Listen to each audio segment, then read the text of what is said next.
Good morning, students. Today we are start our chapter number 5, water.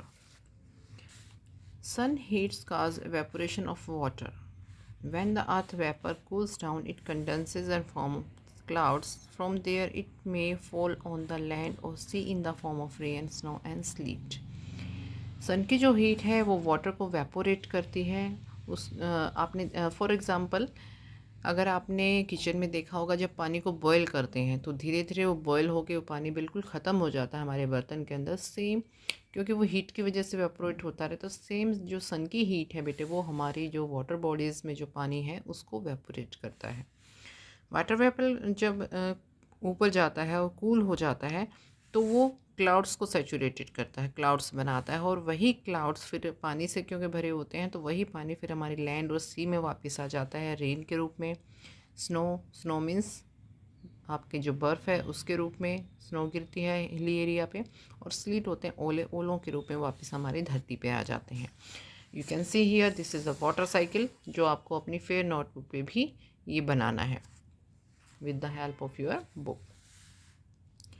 The water on the earth is found in the form of ocean, sea, lakes and stream and in form of snow and ice. जो पानी हमारी अर्थ के ऊपर पाया जाता है वो oceans में, सीज में, लेक्स में पाया जाता है, स्ट्रीम्स के अंदर पाया जाता है, स्नो के रूप में, आइस के रूप में भी पाया जाता है।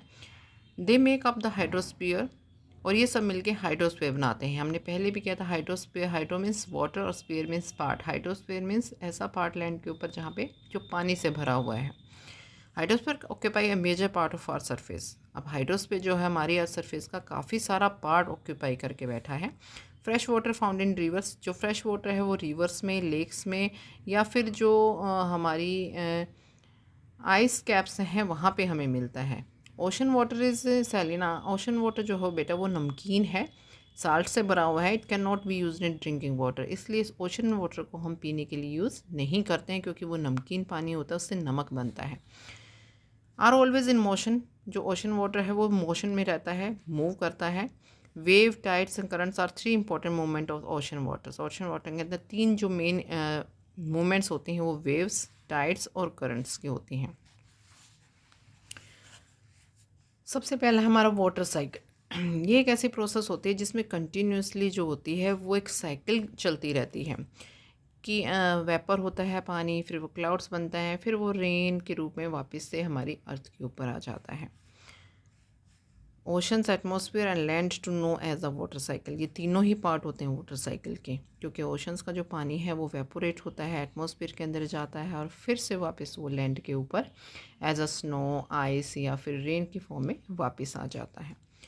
सबसे फर्स्ट हम वाटर बॉडी पढ़ेंगे बेटा ओशंस के बारे में। Body of water to cover most of earth. Ocean जो है उसने हमारी बॉडी अर्थ के काफ़ी सारे पार्ट को कवर किया हुआ है।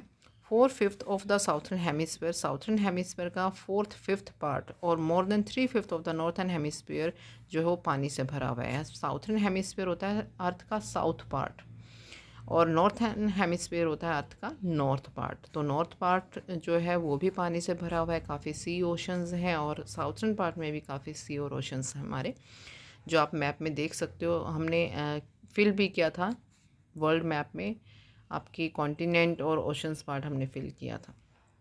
All do ocean effects our life in many ways, जो ओशन है वो हमारी लाइफ में कई तरह से इफ़ेक्ट करता है। यू कैन सी हियर, ये सारा जो आपको ब्लू पार्ट दिखाई दे रहा है मैप के ऊपर वो आपका ओशन पार्ट यानी कि हाइड्रोस्फीयर ही हमारा पानी से भरा हुआ है, नॉर्थ पार्ट में भी और साउथर्न हेमिस्फीयर के अंदर भी। Existence of life on the earth is mainly due to the presence of water in air. अब सबको पता है कि अर्थ के ऊपर लाइफ क्यों है, क्योंकि वहाँ पे पानी है, हवा है, जिसके कारण हम आसानी से सर्वाइव कर सकते हैं कंपेयर टू अदर प्लैनेट। तो अर्थ के ऊपर वाटर और एयर होने की वजह से ही लाइफ पाई जाती है। Ocean contains 97% of total water available on the Surf of the earth. जो हमारे ओशन है उन्होंने 97% वाटर अपना लिया हुआ है पूरी अर्थ के ऊपर। 3% is found on the fresh water, 3% ही हमारा जो फ्रेश वाटर है जो रिवर्स में या स्ट्रीम के थ्रू या आइस के थ्रू हमें मिलता है, पीने लायक जो पानी जिसको आप कह सकते हो वो है। बाकी सारा 97% वाटर ओशंस के अंदर है जो पीने लायक नहीं है, जो कि जिससे नमक बनाया जाता है, पीने के लिए यूज़ नहीं किया जाता। और नमक के लिए भी सारा पानी यूज़ नहीं होता है वो। Source of water vapour, ocean जो होते हैं बेटे वाटर वेपर का सोर्स हैं, जिससे क्लाउड्स बनते हैं और फिर वही क्लाउड्स रेनफॉल लेके आते हैं हमारी अर्थ के ऊपर। तो ओशन जो है वो इम्पोर्टेंट रोल प्ले करते हैं रेन के लिए। Long been a source of food, अब ओशंस जो हैं वो सोर्स ऑफ फूड भी हैं। They are excellent means of transporting bulk cargo, transport के लिए यूज़ किया जाता है। शिप है, आयरन और वहाँ से मिलता है, कोल है, ऑयल है, इन सब का जो ट्रांसपोर्ट है वो शिप के थ्रू किया जाता है। या कार्गोज़ जो होते हैं हमारे, शिप जो होते हैं जो सामान को इधर से उधर लेके जाते हैं, उनका वो जो है वो ओशंस में ही चलते हैं, सबको पता है। तो कार्गो शिप्स वगैरह चलते हैं उसके लिए काफ़ी, और वो चीपर भी होता है लैंड ट्रांसपोर्ट से। अगर हम बात करें कि लैंड से अगर उनको एक कंट्री से दूसरी कंट्री लेके जाना है, पॉसिबल ही नहीं है पहले तो वो चीप भी पड़ता है। सी रूट जो होता है वो चीप होता है compare to land. Ocean water is always saline because it contains large amount of dissolve salt. Ocean का जो वाटर होता है वो खारा होता है क्योंकि इसमें काफ़ी मात्रा में नमक पाया जाता है। Which are left behind over evaporations, जब वेपोरेट होता है तो वो रह जाता है नमक नीचे। It is not fit for direct use, direct उसको यूज़ नहीं कर सकते हैं हम। Differ from place to place, जो उसकी सैलिनिटी है यानी कि उसका खारापन जो है वो डिफरेंट है जगह के अकॉर्डिंग। ओशंस के अंदर भी 1000 ग्राम्स के अंदर भी ये पाया जाता है, इन ग्राम्स पर 1000 ग्राम्स के अंदर ही पाया जाता है।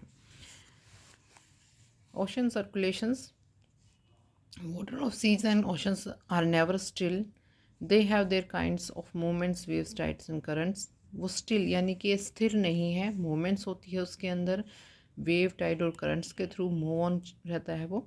तो वो हम नेक्स्ट वीडियो में कंप्लीट करेंगे। Stay home and stay healthy. Thank you.